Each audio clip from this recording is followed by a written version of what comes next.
Muy buenas noches. A continuación, para dar inicio a la exposición, quisiera presentar a la docente que nos acompañará el día de hoy.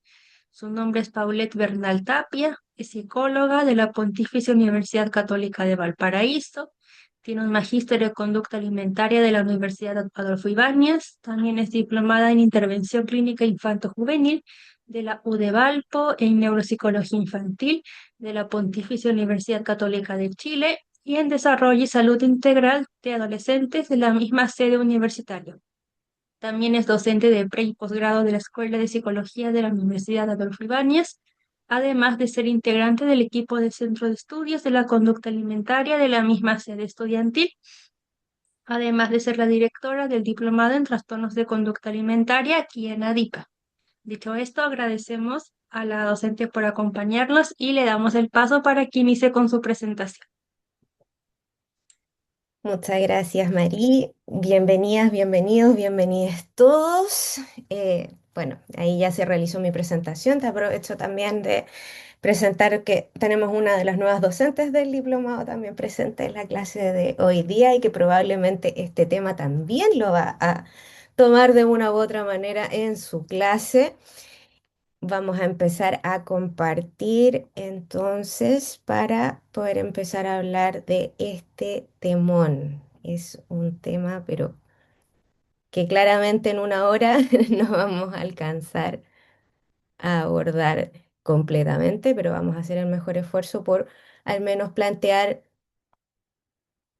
las primeras interrogantes, los primeros acercamientos e ir empezando a abrir el tema, la discusión. Vamos a empezar con la presentación entonces, que lleva por nombre Cuando el tratamiento se vuelve riesgo, qué pasa con los agonistas de GLP-1 y trastornos alimentarios en la era de Ozempic. Yo creo que a estas alturas ya hemos escuchado Ozempic tantas veces.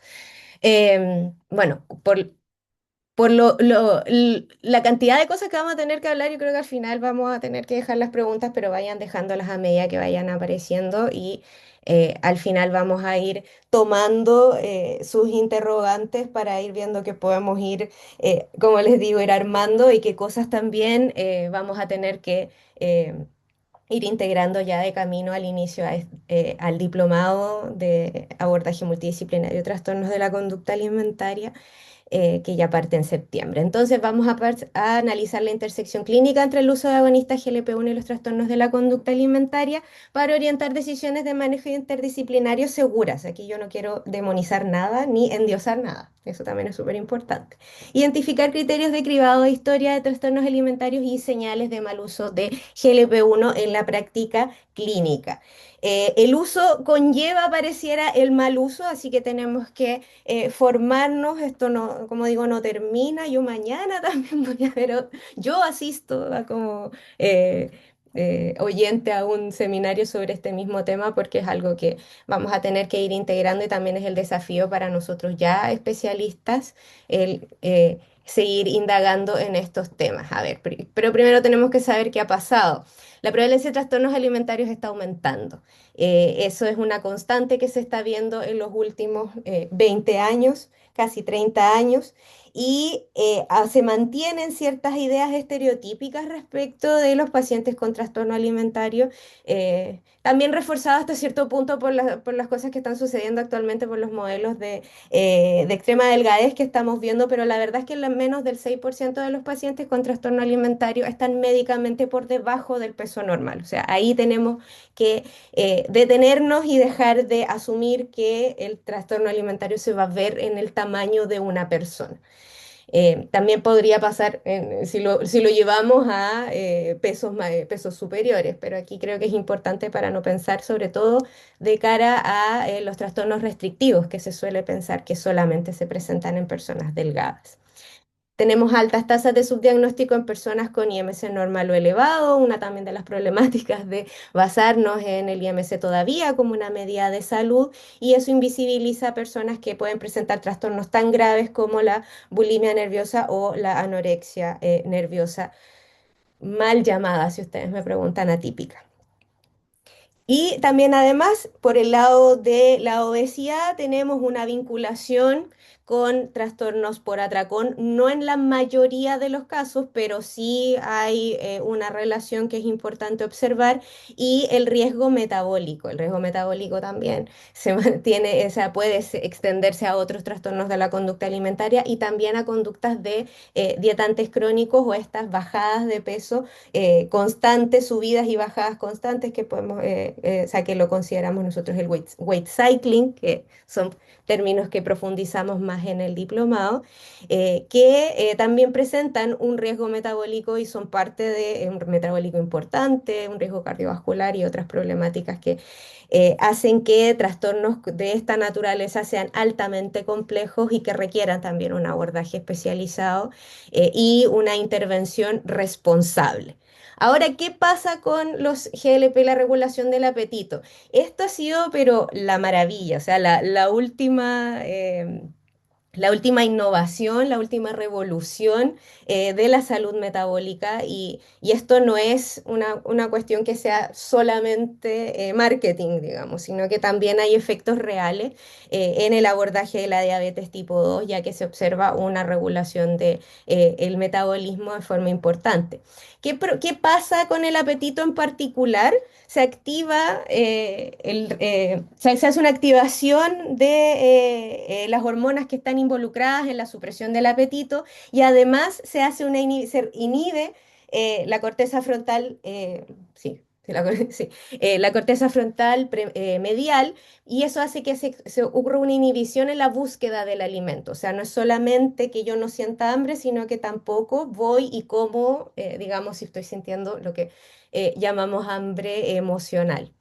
Y además se produce una regulación hedónica, entonces, donde se produce una controlación de los impulsos y una baja de este food noise, del ruido de la comida, que es algo que se está tomando mucho y ahí es donde está el peligro, donde se aparecen, digamos, las problemáticas que tenemos que considerar, porque el food noise, que es esto de estar pensando en comida todo el tiempo, es algo que se suprime mediante el uso de inhibidores de GLP-1, pero el food noise es algo que está presente en gran parte de las personas que experimentan algún problema con la comida, o sea, lo que tiene que ver con trastornos alimentarios. Entonces podríamos también pensar que una persona con anorexia también va a tener food noise. Entonces no es por sí mismo, digamos, un factor que sea decidor o que justifique por sí solo el uso de un GLP-1. Las evidencias clínicas que tenemos actualmente en bulimia nerviosa en particular son todavía exploratorias, son estudios pequeños, si bien ya se ha podido hacer revisiones sistemáticas, siguen siendo revisiones sistemáticas de estudios pequeños. La mayoría de la evidencia no tiene más de 6, 7 años, o sea, y siendo generosa en realidad. Entonces tenemos todavía cosas bastante preliminares, esto promete mucho, más que nada en el área del trastorno por atracón. Se produce una mejora significativa en la escala de gravedad del atracón, existe una baja en la gravedad y se produce también una reducción de peso promedio, lo cual también es complejo si estamos, o sea, de considerar como un factor aislado, pero en una salud pesocentrista, estos factores también podrían malentenderse. O sea, la baja de peso por sí misma, los que trabajamos en trastornos alimentarios sabemos bastante bien que la baja de peso no significa, digamos, un éxito en el tratamiento o la subida de peso per se no significa una subida, o sea, un éxito de tratamiento. O sea, tenemos que considerar una mayor cantidad de factores. Y en el caso de bulimia nerviosa se muestra... o sea, se establece de base que los pacientes con bulimia nerviosa tienen secreciones basales endógenas de GLP-1 más bajas de lo normal. Por lo tanto, el uso de estos inhibidores o sea, agonistas de la GLP-1 tendría sentido justamente por esta baja en estos niveles basales, que produce a nivel de comportamiento una reducción de los episodios de atracón en particular. Aquí habla de atracón purga, pero en realidad lo que se reduce es el atracón. ¿Qué pasa? Que la mayoría de los pacientes con bulimia, la purga es inmediatamente o posterior, digamos, al atracón, como una forma de compensación. Entonces, al eliminar el factor que provocaría la compensación, por supuesto que la compensación no se va a producir. Además, el uso de GLP-1 se considera un uso de fármaco más seguro en comparación a la lista de efectos adversos que podría tener topiramato o la lisdexanfetamina o Samexit para los amigos, ya que estos tienen mayor potencial de desarrollar sintomatología de la línea psicótica, cosa que en los GLP-1 no se ha observado. Entonces podría ser incluso una medicina más segura de utilizar en algunos casos. Pero en bulimia nerviosa, a mí sí me preguntan en lo particular, en mi experiencia clínica con pacientes con bulimia, yo no lo recomendaría, pero lo vamos a explicar más adelante. ¿Qué pasa con los trastornos restrictivos? Que este es como el lado B, digamos. O sea, el principal efecto, o sea, secundario de los agonistas de la GLP-1 es la reducción del apetito. Entonces, ¿qué pasa? Esta reducción del apetito, esta reducción de la sensación del apetito se produce por una intervención a nivel, digamos, hormonal y por lo tanto se suprimen las señales naturales, las señales propias del cuerpo, que ya en trastornos alimentarios altera esta relación interoceptiva. También en personas neurodivergentes hay dificultades de interocepción, o sea, ya tenemos, digamos, un panorama que es bastante complejo a nivel interoceptivo y además llegamos y agregamos este medicamento que además suprime las señales y por lo tanto elimina la posibilidad de nosotros trabajar en esa área. O sea, por lo menos en mi experiencia clínica, con pacientes que están utilizando el GLP-1 estamos en una especie de pausa, así como mientras lo estés ocupando vamos a estar trabajando como temas, digamos, sobre imagen corporal y otras cosas, incluso preparando lo que pueda venir una vez que se suprima el medicamento, ya que a nivel de trabajo interoceptivo, digamos que se puede trabajar ciertas cosas, pero la señal principal está, digamos, normada por este medicamento, por lo tanto no se puede trabajar al 100%. En el caso de las personas restrictivas también suele observarse una existencia de más necesidad de control. Bueno, de hecho la psicopatología central de los trastornos alimentarios es la sobrevaloración del peso de la figura y su control. O sea, también hay un tema de control.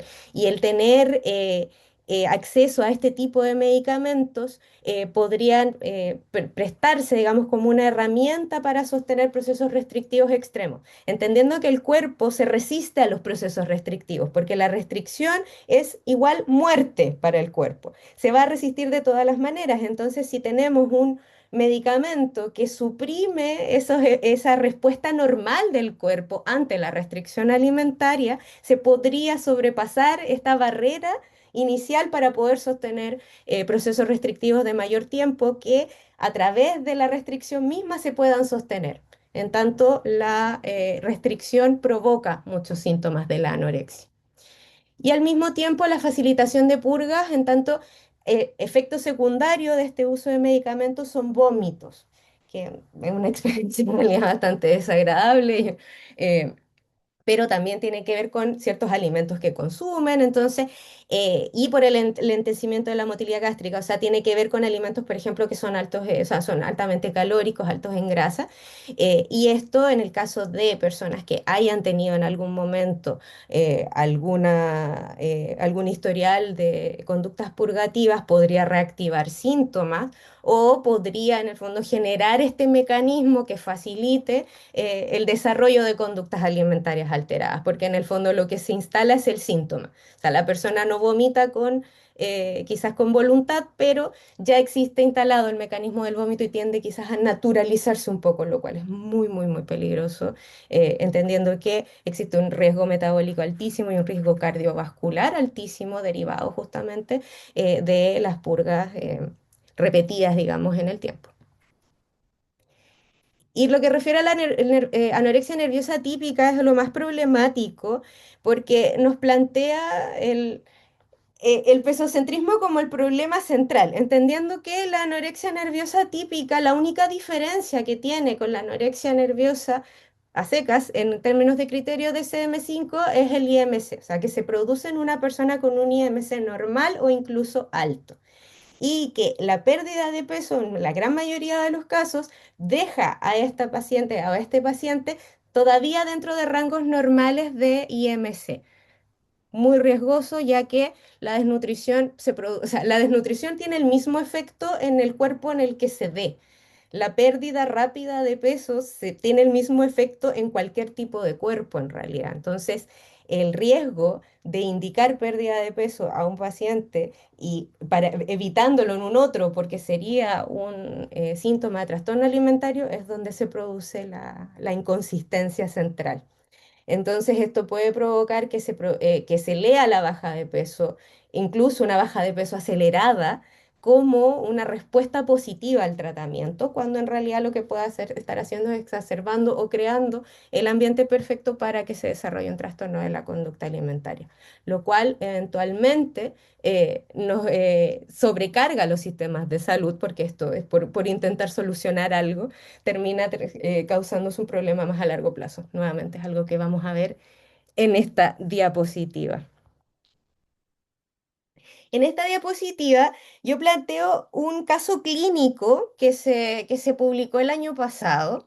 Esto no con la intención de hacer un cuento del terror, sino que como a llamar a la responsabilidad máxima al prescribir y al abordar también pacientes que estén usando GLP-1 y también para poder educar y poder psicoeducar también a la población sobre su uso, porque lamentablemente en ciertas poblaciones ya el uso no es solamente mediante receta médica, que eso también es importante, que los médicos se actualicen y que puedan tener en cuenta todas estas complejidades, sino también el uso off-label, el uso por debajo, el uso, digamos, clandestino de estas medicinas que sin ningún tipo de supervisión médica, lo cual también puede traer problemas graves como en este caso. Este caso es de un adolescente de 16 años que presentaba una insatisfacción corporal alta y un peso que se consideraba bajo IMC en sobrepeso, o sea, una chica de 72 kilos con un IMC de 24,6. El médico general le entrega una semaglutida de 0,25 y esto provoca una anorexia que continúa tras dejar el fármaco, que era lo que mencionaba anteriormente. O sea, se plantea un mecanismo de restricción facilitado por el medicamento que permite, una vez retirado el medicamento, que esto se pueda mantener en el tiempo, lo cual provoca que esta chica pierde 20 kilos en 6 meses. O sea, sigue y probablemente en IMC no tenemos aquí el dato de la altura, pero lo más probable es que dentro de los rangos IMC todavía se mantengan rangos normales.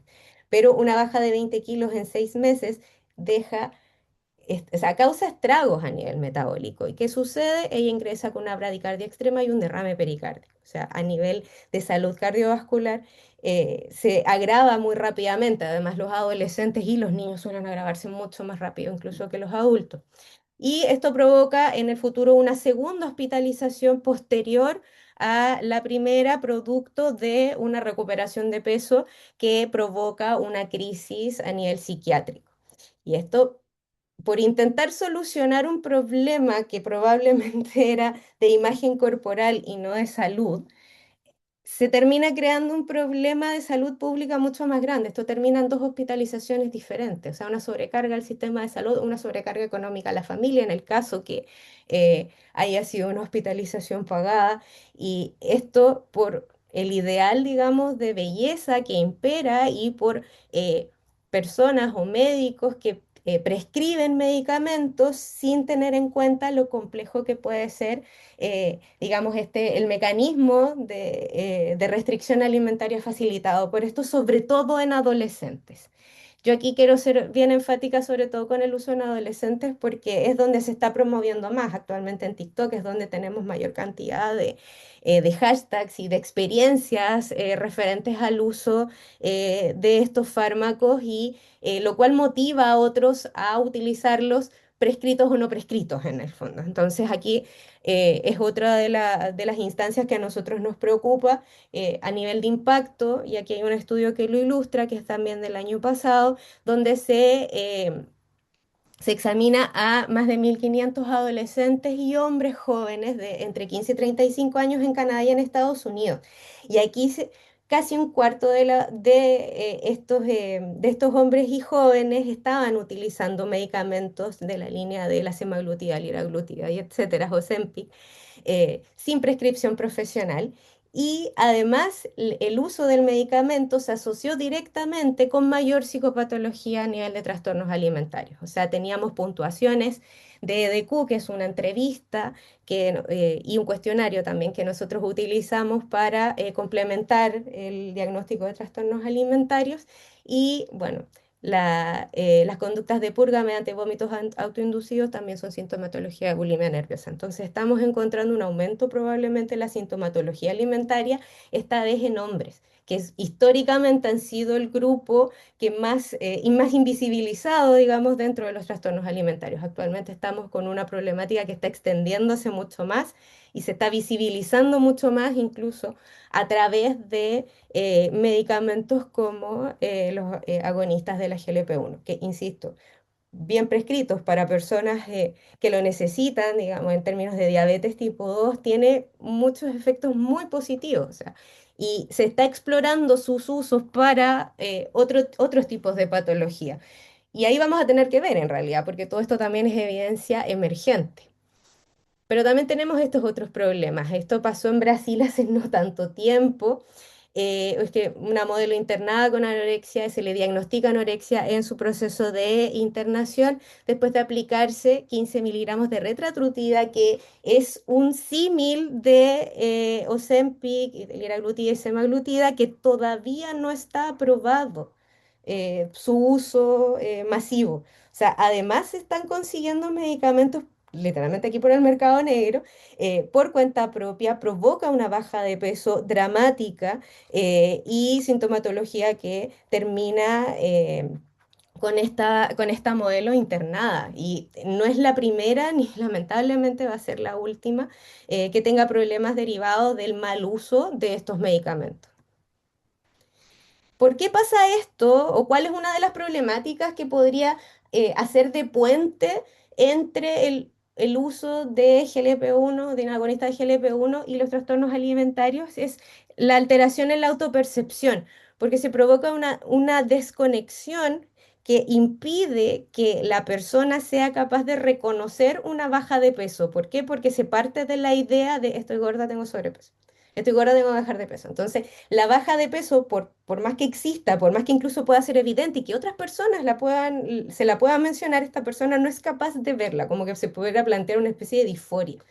Y esto se produce porque se ingresan datos biológicos, o sea, la baja de peso como que no alcanza a registrarse. ¿Por qué? Porque las creencias de peso preexistentes, o sea, el estigma de peso internalizado, que es otra temática que también profundizamos en el diplomado, impiden que la persona sea capaz de observar este peso que muchos dicen que es el que, no, si yo quiero, no sé, 4 o 5 kilos, nada más. Al no verlos, empieza a ser 10, 10 kilos mejor o 12 kilos mejor, porque empieza a ir por más. Y una vez que se instala un trastorno alimentario, ya da lo mismo en realidad, no va a haber baja de peso suficiente, ¿no?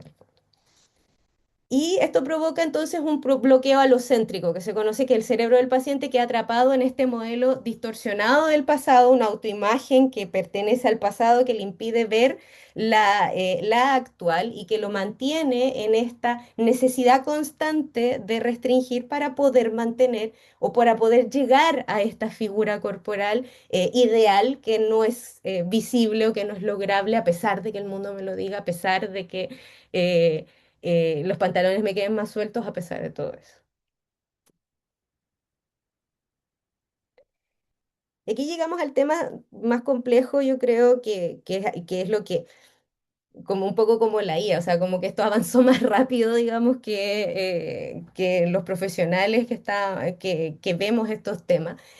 Porque esto explota a nivel de redes sociales y a nivel de marketing también. Aquí no hay que desconocer la campaña bestial que ha hecho Novo Nordisk para poder instalar Ozempic en la discusión en todos lados. O sea, aquí tampoco es una cuestión de un cierto grupo de influencers, o sea, se sabe actualmente, hay influencers que son pagados por la farmacéutica, entonces esto está en la discusión porque está intencionado también.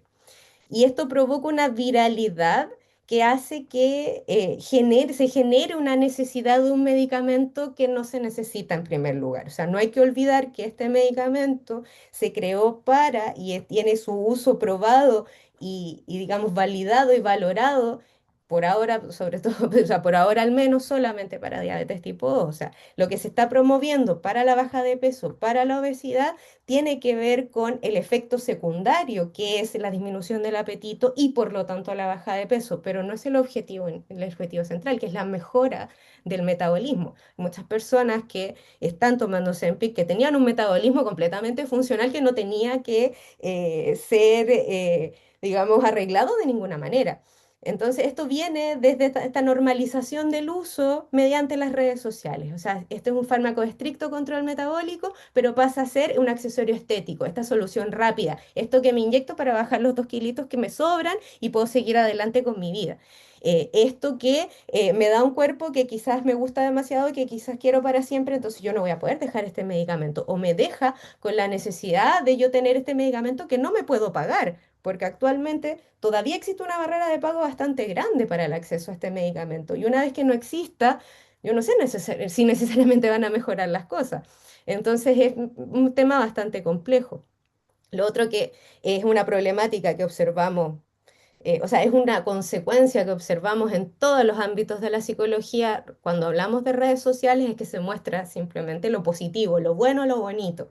Y se invisibiliza la gran cantidad de efectos secundarios que tiene este fármaco y ciertas preocupaciones que están surgiendo ahora, que ya se puede tener información de un uso más prolongado en el tiempo, en humanos al menos, de estos medicamentos, y se está observando que la baja de peso también es una baja muscular, no es solamente baja de masa grasa. Y en algunos casos es mayor la baja de masa muscular que la de masa grasa. Entonces, eso puede traer también problemas a largo plazo. Pensando en la vejez, por ejemplo, o incluso en efectos inmediatos, como hablábamos de las náuseas o de estos problemas gastrointestinales, que claramente no aparecen en el video del influencer de turno, porque no es algo que venda, no es algo, o al menos no es algo que venda en la línea de lo que ellos quieren vender, al menos. Entonces, lo que se ve es lo del antes y el después, en el fondo, y no todo lo que se vivió para poder llegar a ese después. Y además existen, esto más masificado en Estados Unidos y probablemente un poquito más en el norte de nuestro continente, pero es cosa de tiempo en realidad que empiece a llegar un poco más al sur, y además con el acceso a Internet en realidad las barreras se bajan mucho más, que ya existen incluso maneras en las que las comunidades apoyan o promueven el uso, digamos, sin receta médica o un uso, digamos, por simplemente bajar de peso, salteándose estas barreras del sistema en Estados Unidos, por ejemplo, del uso de seguros. Entonces, se permite o se promueve este uso sin supervisión y sin receta. Lo cual, como digo, nos complejiza mucho más la situación porque el uso de estos medicamentos, si bien es un uso que podría ser mucho más seguro en comparación a otros que se utilizan con el mismo objetivo, no es inocuo, porque el efecto rebote no le es inmune. No existe hasta el día de hoy ningún tratamiento de baja de peso que sea inmune al efecto rebote. Y esto está apareciendo, o sea, esto es evidencia emergente que nos muestra algo que la verdad, que todas las personas que sabemos cómo funcionan los ciclos restrictivos, sabíamos que iba a pasar. Que la descontinuación o reducción de la dosis se asocia a un rápido aumento de peso, a una reducción del gasto energético y a una alza severa de la grelina, que es una de las hormonas la hormona del hambre.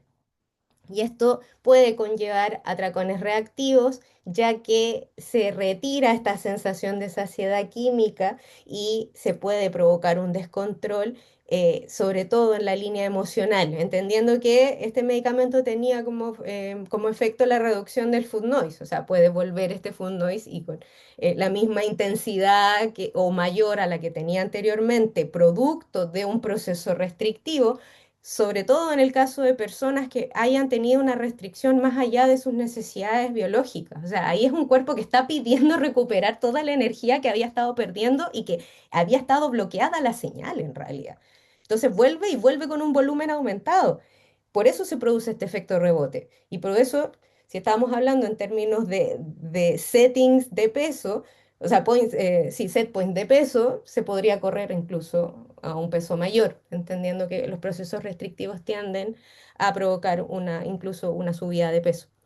Entonces, también es algo que tenemos que considerar. Y respecto a la historia de los pacientes, lo que nos muestra la evidencia es que si es que tenemos pacientes que tenían, o sea, que han tenido fluctuaciones de peso muy bruscas o muy importantes, ellas podrían tender a tener conductas restrictivas o compensatorias una vez que se interrumpe el tratamiento. O sea, se podría observar una asociación entre estos dos factores. Nuevamente, evidencia emergente, pero lo que refiere al efecto rebote está basado en evidencia que tenemos ya hace mucho tiempo, que es nuestro cuerpo resistiéndose ante un proceso que podría acabar con su vida, que es la restricción alimentaria, la inanición. Nosotros estamos programados para resistirnos a la inanición. Entonces, existan todos los medicamentos que hayan, una vez que se retiren, el cuerpo va a buscar, digamos, lo que necesita. O sea, en el fondo es parte de la sabiduría de nuestro cuerpo. Entonces, ante esto, ¿qué es lo que tenemos que hacer? Tenemos que empezar primero a hablar más de estos temas, empezar a hablar más de los riesgos, pero también empezar a hablar más del uso responsable. Yo podría haber dicho, yo me opongo 100% a esto, creo que no es el camino que deberíamos tomar, pero eso también pone en riesgo a mis pacientes o a las personas con las que yo trabajo de un uso, como decíamos, irresponsable o a dejarnos también sin herramientas cuando las personas por A, B o C dejan estos medicamentos, entendiendo que, por ejemplo, actualmente son caros, entonces son tratamientos que se sostienen una cierta cantidad de tiempo. ¿Qué hacemos cuando esto para? Entonces, en primer lugar, tenemos que hablar de esto, tenemos que formarnos y tenemos que empezar a plantear la importancia de una evaluación en psicopatología alimentaria ante el prospecto de cualquier fármaco supresor del apetito. Y si me apuran un poco, cualquier fármaco que altere el apetito. O sea, ante cualquier fármaco que altere el apetito debería ir de la manito con una evaluación de psicopatología alimentaria adecuada. Entonces ahí si me apuran otro poco más, las herramientas que yo les puse ahí no son suficientes. O sea, creo que es mucho más, porque los trastornos alimentarios, los que hemos trabajado en esto, sobre todo los que hemos trabajado con adolescentes que tienen estas problemáticas, sabemos que tiene formas bien particulares de esconderse y de hacerse pasar por salud, por disciplina, por inteligencia incluso. Entonces, estas herramientas, además de solamente apoyar un proceso diagnóstico, aun cuando uno sepa utilizarlas, quedan insuficientes si uno no sabe las presentaciones, uno no conoce la presentación clínica de estos trastornos. Y uno tampoco está familiarizado con la psicopatología y qué diferencia, por ejemplo, una anorexia purgativa de una bulimia nerviosa. Entonces, creo que es súper importante que sí tengamos una evaluación, que sí podamos utilizar estos instrumentos, pero además que podamos tener un conocimiento un poco más acabado de cómo funcionan los trastornos alimentarios. No digo que empiecen a intervenir en el área, pero sí que sepan cómo funcionan, para poder ayudarnos a los especialistas a seguirlo desenmascarando, porque se nos metió en la cultura del fitness, se nos metió en la cultura del wellness, de puras cosas que...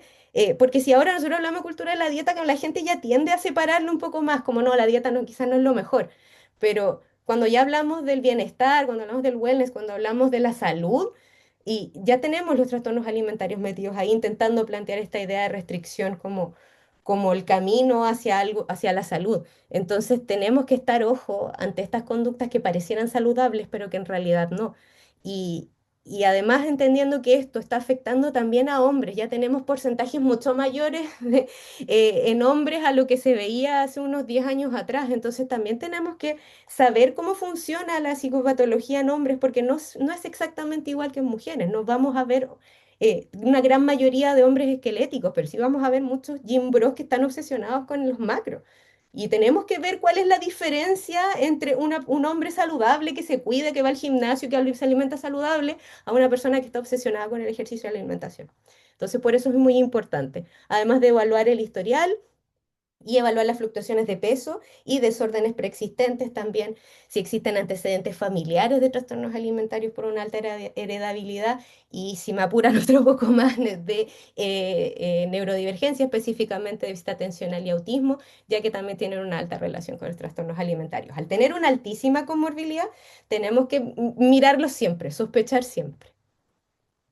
Y tampoco estos medicamentos deben utilizarse en el vacío, o sea, no puede existir un médico solo atendiendo a una persona y entregándole GLP-1. Tiene que haber un enfoque multidisciplinario porque este medicamento impacta en el metabolismo. Y el metabolismo implica todo el cuerpo, por lo tanto es más de un profesional el que tiene que estar a cargo.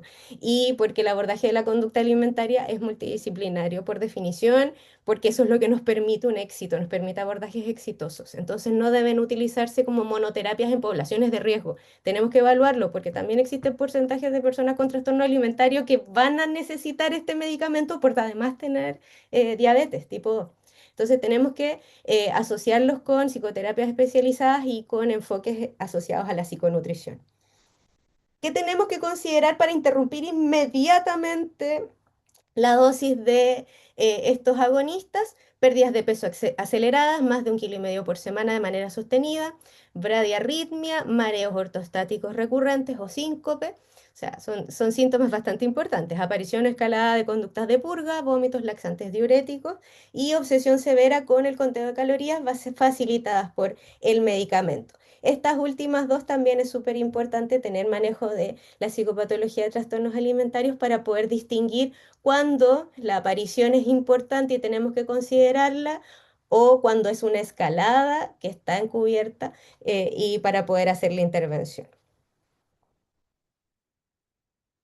Me he andado súper apurada, pero creo que es porque no, nos va a permitir hablar más darle más a las preguntas, que vi hartas cosas hartos mensajes, así que por ese lado, genial. Ya, la supresión entonces de la saciedad por la vía farmacológica no cura el dolor emocional, no cura la baja autoestima, ni el vacío que sostiene un trastorno alimentario. En la era de la medicalización del apetito, que me encantó esa frase, necesitamos profesionales de la salud mental que sean capaces de rescatar la interocepción y devolver a los pacientes la soberanía sobre sus cuerpos. Y los trastornos alimentarios son una de las áreas más complejas, desafiantes y médicamente graves de la psiquiatría, conllevan una alta mortalidad, un alto todavía porcentaje de cronificación, pero esto sonó bien bonito y en realidad por eso lo dejo porque es real. Acompañar la recuperación y la reconstrucción de la vida de un paciente es realmente de las experiencias más gratificantes de la práctica clínica y en trastornos alimentarios es particularmente emocionante porque ves a los pacientes recuperarse a sí mismos. O sea, aquí viven atrapados en una pseudoidentidad, en un deber ser absurdo y verlos recuperarse a sí mismos, a encontrarse a sí mismos, a definirse a sí mismos, incluso en algunos casos, es una experiencia que realmente es gratificante. Y para poder llegar a eso hay que tener un manejo de la psicopatología y hay que estar actualizándose sobre todo con estas importantes avances en la medicina que estamos teniendo en la actualidad. Así que ahí están todas las referencias. Si ustedes las necesitan, le pueden sacar ahora un pantallazo. De todas maneras, esto después va a quedar a su disposición para que también puedan ir revisando la evidencia, que si se dan cuenta también es bastante actual. Y hecho eso, me voy a ir a las preguntitas, Aquí estamos. Ah, Alba nos comenta una experiencia. Es mi segunda semana con GLP-1, RI obesidad 1. Una amiga se está inyectando también, me dice que la idea es no comer. Me pasa fotos de sus almuerzos y es nada. Es preocupante el pesocentrismo y la idea de que la pérdida de peso rápida es lo bueno y ideal. Exactamente. Cuando se topan, se topa la idealización de la delgadez y se toma la delgadez en realidad como un símbolo de salud, perdemos el norte en realidad del objetivo, porque no toda pérdida de peso es saludable y es muy fácil caer digamos, la desinformación de que toda pérdida de peso, cuando existe un IMC alto, es lo ideal, digamos. No es a toda costa. Y eso es lo que tenemos que ir considerando y tenemos que ir conteniendo también. Por eso es importante educar y es importante hablar de estos temas, hablar de lo bueno, de lo malo, de los riesgos y de los beneficios también. Hay que sopesar esto. No se debe llevar esa mala práctica de la automedicación, puesto que igual puede dañar los órganos. Efectivamente, en estos casos la alteración es metabólica, por lo tanto, todos los órganos se pueden ver afectados.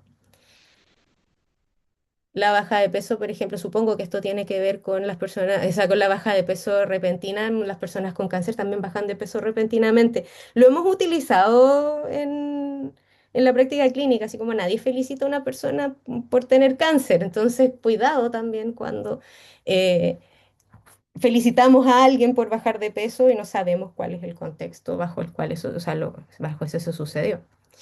María Ignacia, qué fuerte cómo las redes sociales están glorificando y planteando como el ideal el uso de estos fármacos. Anteriormente conductas así de riesgosas se encontraban en los blog Anemia y hoy se encuentran con toda normalidad en cuentas de TikTok y quienes terminan más expuestos son adolescentes que están en pleno desarrollo.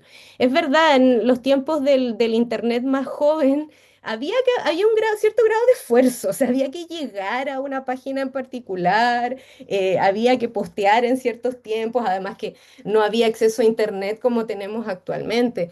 Y ahora lo vemos mientras, no sé, estamos tomando desayuno y aparecen tres TikToks sobre bajas de peso, sobre uso de agonista de GLP-1 y como nada. Y entre medio después otros videos de perritos y otros videos de viajes y así seguimos con el día en realidad. Y claro, los adultos quizás podemos tener un poco más de criterio, un poco más de capacidad de separarnos, ya está por ahí nomás en realidad, pero ¿qué está pasando con aquellos que ya se han criado con la pantalla en la mano? Eso también nos da para pensar justamente qué es lo que estamos haciendo cuando planteamos estos mensajes. ¿Es legal que se utilice en menores de edad? Sí, se puede utilizar en menores de edad. Yo por lo menos conozco experiencias de 16 años que están utilizando estos medicamentos. Que veo que lo utilizan adolescentes y siento que su mentalidad no está preparada para eso. Efectivamente, lo que mencionaba respecto a esta dificultad que tiene la mente de integrar una imagen, digamos, cuando existe una idea a la base de que del tamaño en el que se está no es el adecuado, hace que estos procesos se vuelvan mucho más complejos. También si ustedes me preguntan, en menores de edad yo no sé si recomendaría el uso. Ahora, un uso acotado puede que sí, pero nuevamente con más herramientas de acompañamiento, nunca solamente a nivel médico. ¿Qué sucede en el caso de la población pediátrica? He visto pacientes con prescripción de receta de Ozempic y un estancamiento en el crecimiento. Ahí es donde ya tenemos una problemática que se nos sale de las manos incluso a profesionales del área de la psicología, porque ahí es donde, por eso tenemos que seguir hablando de estos temas y tenemos que seguir hablando no solo del uso de GLP-1, sino que también del pesocentrismo médico. O sea, ¿por qué es importante la baja de peso a toda costa? Porque aquí en el fondo lo que se está prescribiendo es una baja de peso, porque es tan importante todavía para ciertos sectores de la medicina acabar con la obesidad a toda costa, porque como digo, en muchos casos lo que plantean como la medida para solucionar un problema termina siendo peor que el problema mismo. O sea, aquí estamos hablando del estancamiento del crecimiento, o sea, estamos hablando de otra variable que se puede ver afectada. Susana comenta, tengo una paciente de 36 años que tiene hipotiroidismo y sube mucho de peso. El médico le dijo que le ayudaría a bajar de peso, pero tuvo trastornos alimentarios de joven. ¿Qué tan conveniente es? Yo no conozco nada de esta paciente, no conozco más que lo que comenta Susana.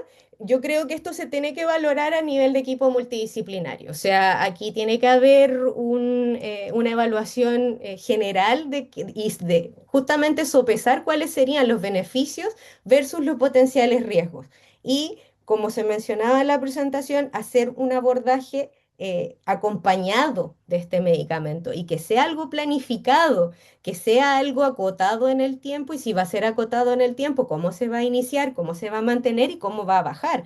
Porque si estamos hablando de esta posibilidad de efectos rebotes, de estas recuperaciones de peso, de un trabajo, o sea, o de ciertas preocupaciones con el cuerpo y la figura que pudieran ir a la base, si es que corresponde en el caso de esta persona, tiene que ser algo que vaya dando las certezas de que no se vaya a generar una patología o que se vaya a reactivar una patología que ya no esté andando. Entonces, a priori yo no sabría qué tan conveniente es, pero si se decide hacerlo, tiene que ser mediante una evaluación rigurosa porque es un caso que sería de riesgo.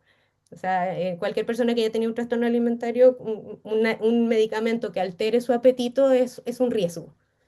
Por ejemplo, en el caso de personas con déficit atencional que se les prescribe Samexid o metilfenidato, el nombre, digamos, que tenga, digamos, en sus países, por lo menos yo no, recomiendo que no se utilice el medicamento al menos durante el abordaje de trastornos alimentarios y una vez que ya se dé el alta poder retomar el uso del medicamento, justamente porque altera estas señales internas y el trabajo interoceptivo no logra sostenerse, sobre todo en el caso de los pacientes restrictivos. En el caso de pacientes de trastorno por atracón, Samexid está indicado como primera línea, entonces ahí el abordaje es distinto.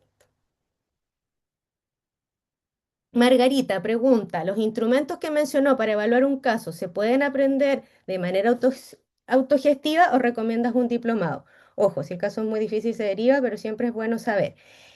Cualquier herramienta de evaluación de trastornos alimentarios requiere o sea, un conocimiento acabado de la psicopatología de trastornos alimentarios. Entonces, yo recomendaría porque en el fondo el uso de una herramienta no nos va a dar un diagnóstico propiamente tal, pero sí nos van a permitir complementar una entrevista clínica que vaya con preguntas dirigidas a la psicopatología alimentaria. Y eso sí se aprende a nivel de diplomado.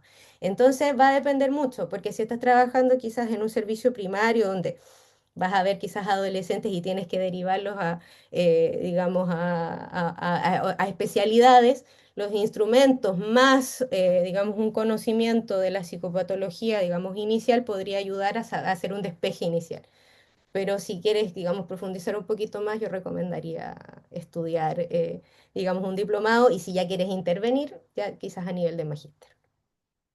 Tengo una paciente, pregunta Luis Alberto, que tiene un problema psicológico con su estética corporal y ha intentado automedicarse con agonistas, pero he llevado cuidados especiales en su tratamiento de orientación nutricional. ¿Qué me recomienda?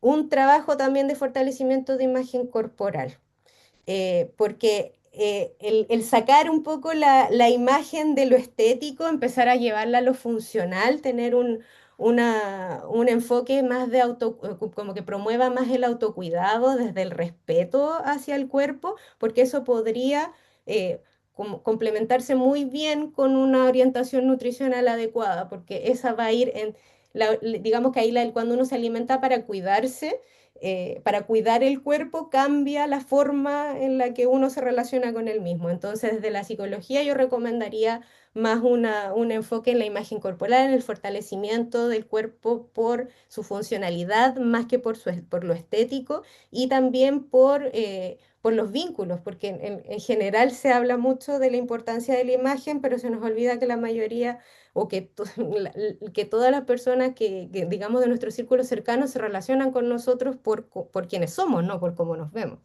Entonces, también poder fortalecer desde ese lado podría ser una manera muy buena de complementar esta evaluación, o sea, este acompañamiento, perdón.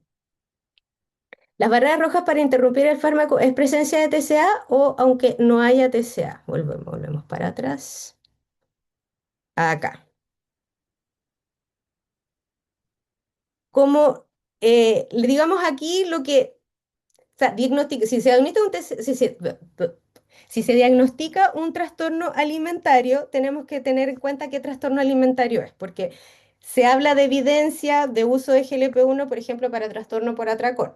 Pero si estamos hablando de algún trastorno de la línea restrictiva, que podría ser esto, conductas de purga, por ejemplo, o una restricción mayor a la propuesta. Por eso, los GLP-1 tienen que ir con un abordaje nutricional complementario. Entonces, eso que nos permite poder mantener también un monitoreo de de la baja de peso en el caso que, o sea, de un monitoreo realmente de la baja de peso y de los hábitos alimentarios. Y eso nos permite también ir observando si es que existiera alguna restricción que podría justificar la suspensión del medicamento. Se suspende inmediatamente cuando la pérdida de peso es extremadamente acelerada. Y cuando existe una obsesión severa con el conteo de calorías, eso es una sintomatología de trastorno alimentario, pero por sí sola no es un trastorno alimentario propiamente tal. Entonces, si creo que respondo a tu pregunta de si aparece sintomatología de trastorno alimentario relacionada con estos dos factores en particular, que pueden responder a distintos TCA.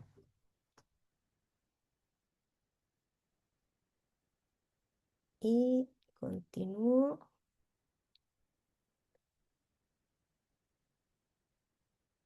¿Alguna restricción en pacientes con enfermedades crónicas o cardiovasculares? ¿Cuál es el perfil ideal para quien quiera un tratamiento así?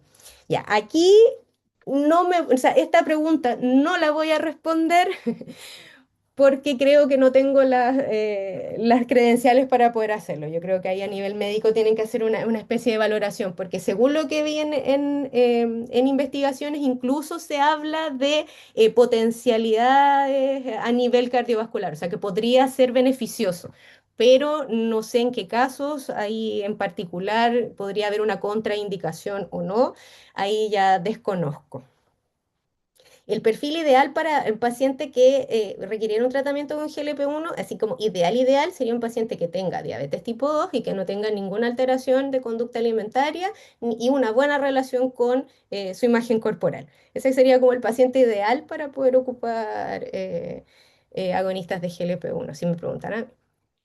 Se vende como un producto que uno debe adquirir para poder avanzar. Claramente, aquí también es un tema de la medicalización del apetito y la mercantilización de la salud, en realidad lo podríamos hablar.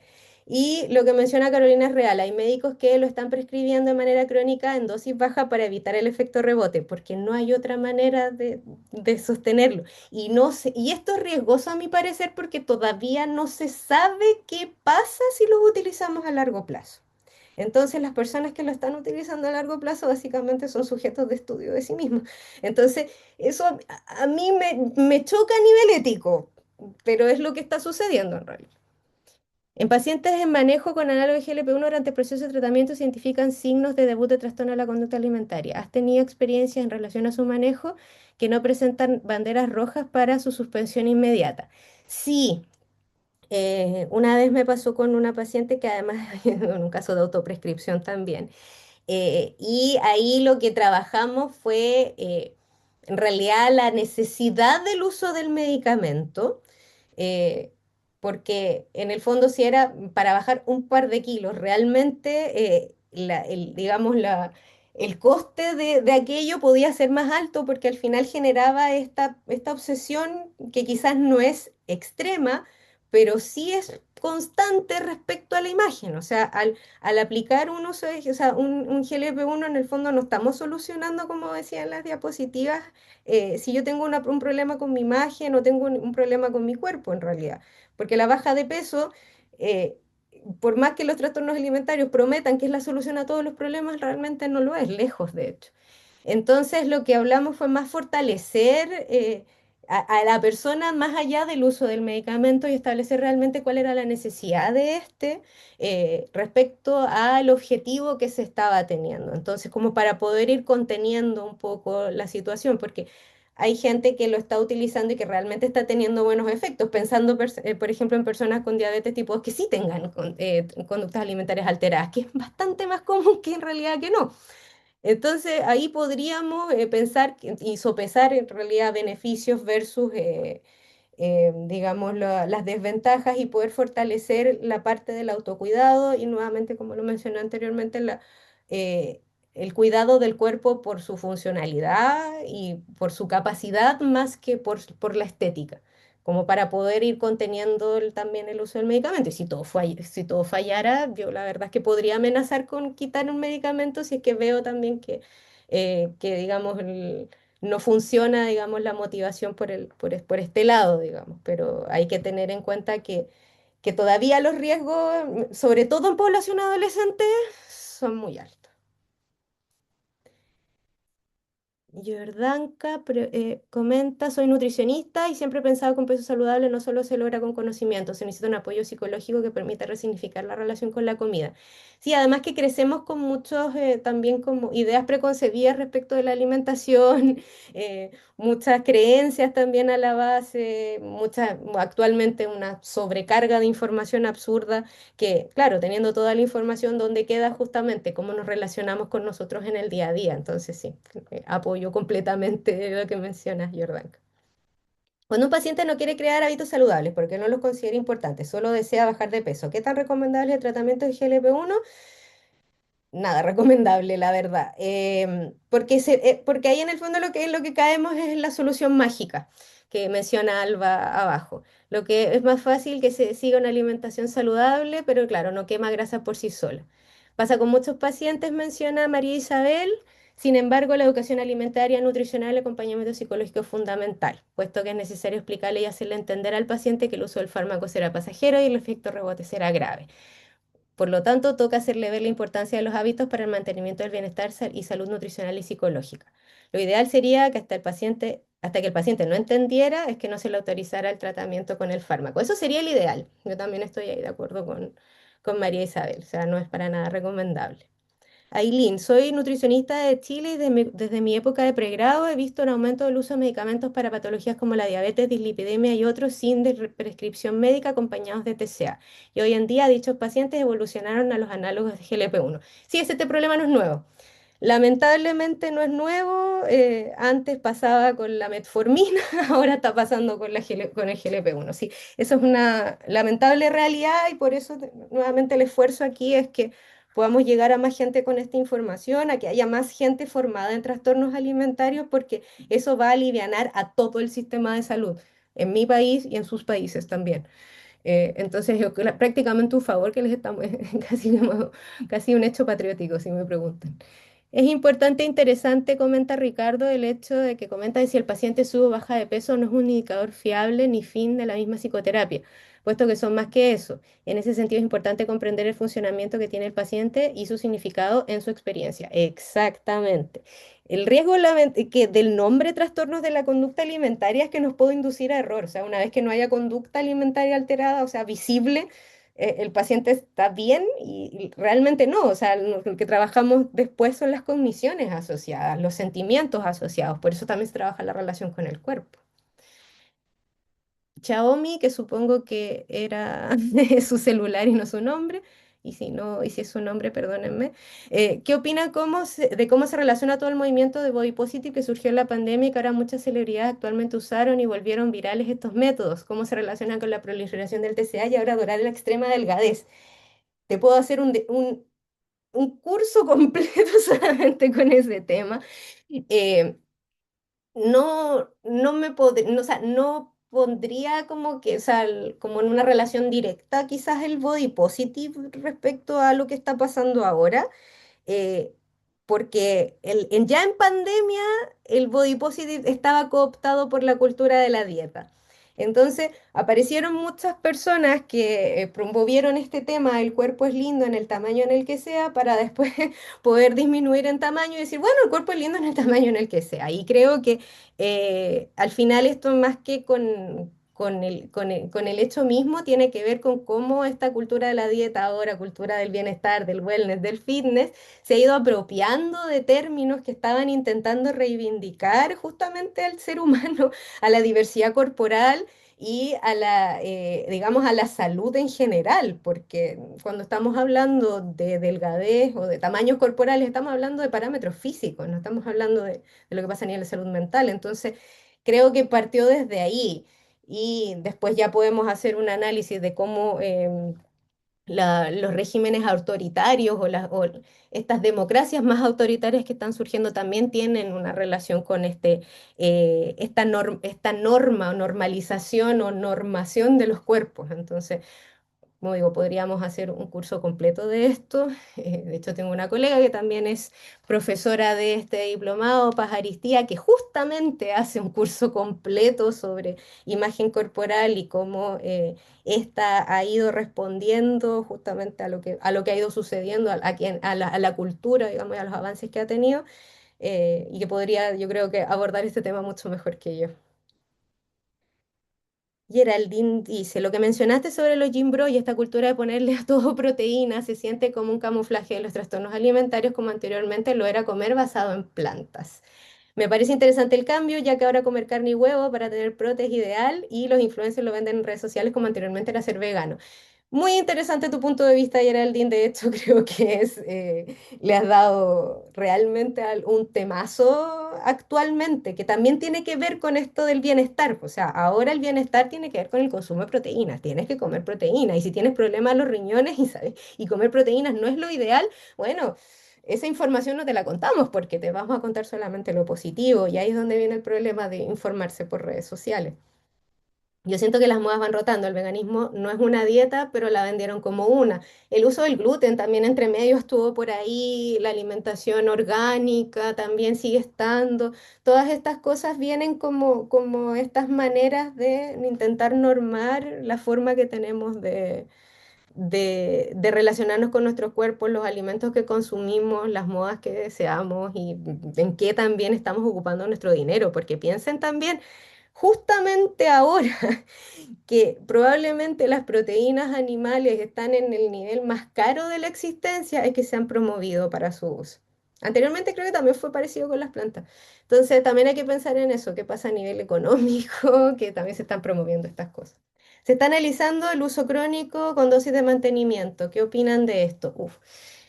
Como dije recién, peligroso. Mientras no tengamos idea de qué es lo que pasa a largo plazo, creo que es demasiado riesgo. Y eso no se informa lo suficiente. O sea, creo que uno debería saber cuál es la implicancia de utilizar un medicamento para un uso que no ha sido testeado. O sea, no ha sido probado de ninguna manera. Entonces, eso me parece riesgoso. Se necesitan más profesionales de la psicología para los temas de alimentación, sí. Por eso también estamos acá entregando esta posibilidad de hacer un diplomado con un valor más asequible, justamente para atraer más personas de las áreas de la salud a estos temas. Como digo, son una carga importantísima para los sistemas de salud y por cómo están yendo las modas actualmente, esto solo va a ir en aumento. Y los primeros síntomas de síndrome metabólico que se recomienda. El abordaje de síndrome metabólico también es un área completamente nutricional. Yo ahí tampoco me voy a meter para dejarle el espacio a nutricionistas, nutriólogos que puedan responder esta pregunta. De todas maneras, hay un protocolo. Nosotros en las guías clínicas, por lo menos acá en Chile, tenemos planteados cuáles son los parámetros y cómo se aborda también los síndromes. Como nutriólogo, ¿qué postura sería mejor adoptar ante toda la viralización de Ozempic? No trabajar solos. Yo creo que es eso, o sea, no trabajar solos, apoyarse en profesionales de la psicología, apoyarse en otros profesionales de la salud, formarse, ojalá en conjunto, todo puede ser una instancia de autoformación, de lectura también, o de asistencia a cursos, como ustedes lo puedan acceder, pero lo ideal es que esto se trabaje siempre en conjunto, uno mantenerse al tanto, por supuesto, de las tendencias, pero no tomar decisiones en aislamiento, porque aquí necesitamos más miradas respecto a este tema. Como afecta en tantas áreas, como dije, el metabolismo del cuerpo entero, tenemos que conversar con otros profesionales. Yo creo que antes de decir sí GLP-1, no GLP-1, a veces GLP-1, yo creo que mejor cómo abordamos esto todos juntos y cómo también podríamos llegar a tomar una decisión que nos deje tranquilos y que también sea en pos del bienestar del paciente. O sea, al final llega alguien con una necesidad. Tampoco podemos llegar y decirle, no, es que tu gordofobia internalizada te tiene tan mal que no, yo no te voy a dar GLP. Tenemos que ser un poco más abiertos también a conversar de estos temas y como ya lo han mencionado varios colegas, educar. Yo creo que es lo más importante. Yo creo que los discursos de las inyecciones de las cirugías bariátricas resuenan de la misma manera. Exactamente, yo creo que también tenemos que pensar en esto como también deberíamos estar pensando en cirugías bariátricas. O sea, se tiene que hacer un despeje de trastorno alimentario antes de una cirugía bariátrica. También es algo que se conversa en el diplomado. Eh, es mejor uno o lo otro, pensando en pacientes con obesidad, no necesariamente con patología de trastorno alimentario. Inyecciones versus cirugía bariátrica, a ver, si me preguntan a mí, esta pregunta no la había pensado, así que va a salir un poco sin filtro, pero preferiría las inyecciones. tanto una cirugía bariátrica va a implicar la alteración, modificación, mutilación, incluso en algunos casos, de un órgano completo. Creo que si vamos a abordar al menos la temática del peso de una manera un poco menos invasiva, puede ser menos problemático, entendiendo que ambos tienen sus complejidades y que pueden ser tratamientos válidos en algunos casos, pero creo que en muchos menos de los que se está planteando actualmente. Si hay diagnóstico, no me pregunta, ni hay diagnóstico, pero un familiar utilizó Monjaro 8 meses, por dinero lo dejó, bajó como 10 kilos, pero hoy casi no come, casi todo le inflama, lo que bajó en un mes lo empezó a ganar. Hoy cree que la comida le hace daño, prefiere no comer, su médico solo le dice que regrese al Monjaro porque es lo mejor y debe ser de por vida. Igual revisen bien quién es su doctor, no cualquiera puede recetarlo solo porque estás gordo, solo quería compartir. Muchas gracias, Yasmin, por compartir, porque esto es importante. O sea, es bastante fácil para un médico prescribirse medicamentos. De hecho, tienen altas tasas de autoprescripción por lo mismo. Y eso es importante porque los efectos que puede tener a largo plazo a ciertos profesionales se les van a escapar ciertas áreas, porque en realidad ningún profesional puede ver todo.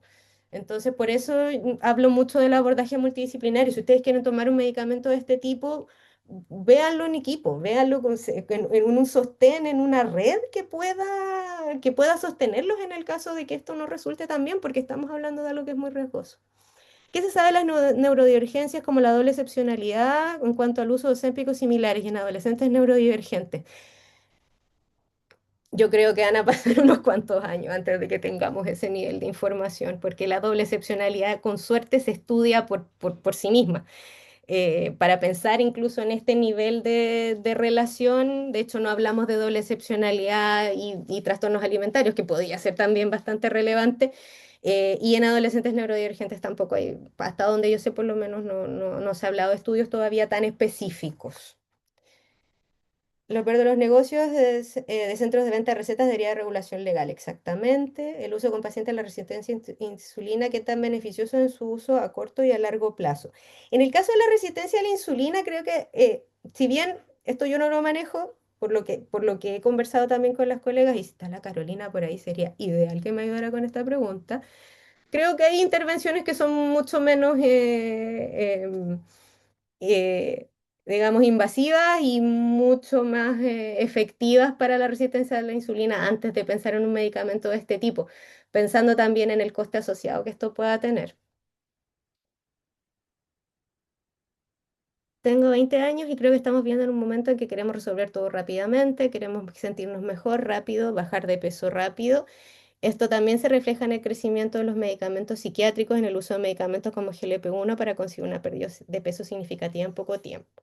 No creo que el problema esté simplemente en utilizar estos medicamentos, sino en preguntarnos qué estamos buscando cuando queremos que algo externo transforme tan rápido aquello que nos genera malestar. Parece que cada vez tenemos menos espacio para preguntarnos por qué sufrimos o qué significa aquello que nos incomoda. A veces queremos eliminar el síntoma antes de preguntarnos qué nos está diciendo. Es como si el malestar se hubiera convertido en algo que desaparecer inmediatamente en lugar de algo que también puede tener un sentido para nosotros. Están muy eh, excelentes palabras. Yo creo que no tengo nada que complementar a lo que dice María Fernanda. Muchas gracias también por tus palabras, por tu reflexión también, porque creo que es importante en estos tiempos de gente joven que ha crecido a una velocidad, digamos, mucho más acelerada que nosotros, el poder también reflexionar sobre esta necesidad que tenemos de que todo efectivamente sea para ayer. ¿Y qué pasa con el malestar? Porque lo estamos evitando tanto, porque estamos intentando anestesiarnos tanto en esta sociedad actual. En personas con depresión, medicados por psiquiatra con acompañamiento, ¿es recomendable siempre hablar con el médico? ¿Por qué? Porque también se ha observado cierta tendencia del mismo medicamento a provocar sintomatología de depresión. Todavía también, todo exploratorio. Entonces, también han habido sé de abordajes farmacológicos que implican el uso de Ozempic junto con sertralina. Entonces, ante todas estas cosas, hablar con su médico y hablar con más de uno, hablar con médico psiquiatra y hablar también con médico, en este caso, ojalá especialista. nutriólogo, médico con especialidad en nutrición, entendiendo que en México yo sé que a los nutricionistas le dicen nutriólogos también, nosotros le decimos nutriólogos a los médicos con grado en medicina. em, Endocrinólogos ojalá formados. También he sabido de ginecólogos, ginecólogas que puedan indicar este medicamento y creo que hay un poco de intrusismo, pero esa es una opinión, para poder ver bien cuál sería el mejor curso, porque hay otros estudios que dicen que es bueno para la depresión, entonces, ahí como dice Juliana, ella está con el medicamento y además está con las inyecciones, esto sí, pero ambos médicos tienen que saber qué medicamentos estás tomando, eso es súper importante. De los casos que ha podido observar, ¿qué estrategia se recomienda cuando un paciente con TCA comienza el medicamento y frena la rumiación de la comida? ¿Cómo se puede dejar el tratamiento sin tener efecto rebote y que vuelvan los pensamientos intrusivos? Mira, también evidencia emergente, esto con abordaje multidisciplinario debería implicar un tratamiento que también aborde la relación con la comida junto con el uso de este medicamento. Entonces se debería esperar que a medida que se vaya bajando, vaya a haber un aumento normal de las sensaciones de hambre y quizás un aumento en el consumo de alimentos, pero el trabajo psicológico debería permitir que ese paciente o esa paciente pueda enfrentar eso de mejor manera y con un descontrol un poco menor. Pero aquí yo estoy proyectando un poco, la verdad, porque todavía no me ha tocado a mí llegar a la parte donde mis pacientes lo dejan. Entonces, eh, lo ideal, sí, por supuesto, es ir trabajando las señales internas de todas maneras y la relación con la comida, la relación con el cuerpo, cosa de cuando llegado el momento de partida, el paciente no lo pille mal parado, como diríamos, o lo pille desprevenido, entonces, y que se pueda recibir cierto descontrol, cierta incomodidad también, como mencionaba. eh, para poder ir conteniendo un poco este efecto rebote y los pensamientos intrusivos. O sea, tiene que haber todo un tratamiento que permita hacer un colchón ante esto, pero no asumir que no va a aparecer, porque ahí creo que es un poco soberbio quizás. ¿Qué abordaje psíquico es el adecuado cuando el TCA aparece en medio del tratamiento con GLP? Eh, ya que estos medicamentos se lo están administrando en condiciones de enfermedad como obesidad netamente sin tener una condición psicológica de por medio. Cuando aparece en medio del tratamiento con GLP-1, como mencionaba, si se cumplen los criterios, se tiene que eliminar el medicamento, se tiene que suspender su uso y o sea, y tiene que haber un abordaje especializado de trastornos alimentarios. O sea, eso es 100% necesario. Y ahí es el equipo el que puede también tomar la decisión. En el caso que no se haya suspendido el tratamiento, pero sí se detecte un trastorno alimentario, el equipo que intervenga puede tomar la decisión de mantener el medicamento junto con un tratamiento especializado o suspenderlo mientras se realiza el tratamiento y se puede pensar también en una reintroducción del medicamento en una etapa posterior. Eso también podría ser una opción. Pero es todavía algo proyectado y nuevamente es algo que sí o sí tienen que conversar en equipo. Estas decisiones no las puede tomar un profesional solo. ¿Algún estudio respecto a GLP-1 en pacientes con TDAH y trastorno ansioso? Hay o sea, hay evidencia que está hablando del uso, o sea, se está proponiendo el uso de GLP-1 para pacientes con déficit atencional, pero hasta el momento no se ha observado alguna diferencia significativa con tratamiento respecto a los tratamientos regulares. Pero es todavía muy emergente. No recuerdo si ese estudio lo leí, pero no lo tengo dentro lamentablemente, de las referencias, pero lo leí en alguna parte. Uf, uf, uf. Mm. Muchos pacientes no se aplican amnesis como corresponde. Ay, estoy como en la horita, así que tengo 41 mensajes, así que voy a leer este último de Catherine y de ahí ver si existe alguna otra preguntita para ir cerrando. Ya. Entonces, muchos pacientes no se aplica la anamnesis, no se ve el entorno familiar, poder adquisitivo, condiciones de trabajo y todo eso influye en el tratamiento y la adherencia que pueda tener el paciente. La desinformación que existe en redes sociales es tremenda y solo confunde a la población. Por otro lado, la falta de unificación en criterios por parte de los profesionales de la salud hace que algunas personas prefieran seguir a cuanto personaje se pone a hablar de salud y alimentación sin tener formación académica. Soy nutricionista en Chile también. Un comentario muy, muy certero. Por eso es importante que vayamos unificando criterios. Y a mí el criterio de medicamento que altera o sea, el apetito, no, o sea, o sea, debe pasar sí o sí por una evaluación de trastorno alimentario, me parece una unificación a la que todos podríamos alinearnos como Latinoamérica, Latinoamérica Unida. Ya. Creo que ahora sí. Muchas gracias a todos por su asistencia.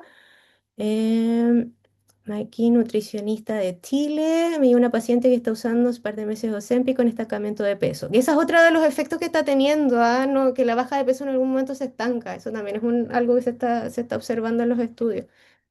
La anamnesis me doy cuenta que tiene signos que me alertan TCA, como conteo excesivo de calorías, algunos atracones. Al mes de iniciar tratamiento, deja Ozempic y siente mucho deseo de comer en la noche, dejando de comer en otro horario para no sobrepasar las calorías. ¿Cómo abordar que debe acompañar su tratamiento con psicólogo? Cuando le pregunto si está en terapia psicológica, no me responde o cambia de tema. No sé cómo abordarla. Mi sugerencia es establecer confianza. En los primeros 20 minutos dedicarle importancia al tratamiento con psicólogo. Puedes comenzar haciéndole más preguntas abiertas al respecto. Sí, preguntar un poquito quizás cómo se siente con su alimentación, porque mencionaste conteo excesivo de calorías. Los conteos excesivos de calorías no suelen ser como algo muy cómodo, algo muy agradable de hacer, incluso cuando existe una aplicación, porque estás como, ay, ¿cuánto comí? Ay, después tengo que, y ya entonces no voy a comer esto, y la matemática empieza a fluir y todo, y realmente se vuelve algo muy desesperante. Entonces, tratar quizás de empatizar un poco con el sufrimiento y desde ahí quizás poder abrir la puerta a que converse de ese sufrimiento con alguien más. Y ojalá que el psicólogo sepa también cómo, o sea, que sea alguien que tenga un manejo en conducta alimentaria para que no tenga también que pasar por una derivación. Ya, y con esto, Carolina, tú, sí, poder a Carolina, tú. Eh, Carolina Melcher a todo esto, nutricionista y también profesora de nuestro diplomado. Hay efectos secundarios en el tratamiento, funcionamiento cognitivo por el uso de CEP y agonistas de GLP-1, al menos que yo, en los estudios que yo revisé no se habla de efectos secundarios, funcionamiento cognitivo. Una hora conmigo en mi Instagram que está aquí abajito, mentalimentación.cl, ahí está toda la información. Y finalmente, como dice Agüeda Rojas, traten siempre de cuidar sus órganos. Pensar en cirugía ha de ser la última opción. Vivir sin estómago o parte de él es muy caro, realmente carísimo, porque hay que suplementarse de por vida. Así que eh, el éxito también en bariátrica en muchos casos tiene que ver simplemente con el peso. Son criterios que podemos conversar y que podemos y criticamos también con abordaje eh, basado en evidencia multidisciplinario en el diplomado de abordaje multidisciplinario de trastorno de la conducta alimentaria que parte en septiembre y para el que hoy ustedes están participando por un cupo. Así que... Muchas gracias a todos porque no les quiero quitar más tiempo y pasemos nomás al sorteo final. Así, Marí, te dejo los controles y les agradezco a todos por su atención. Yo aquí como me salgo. Bajar de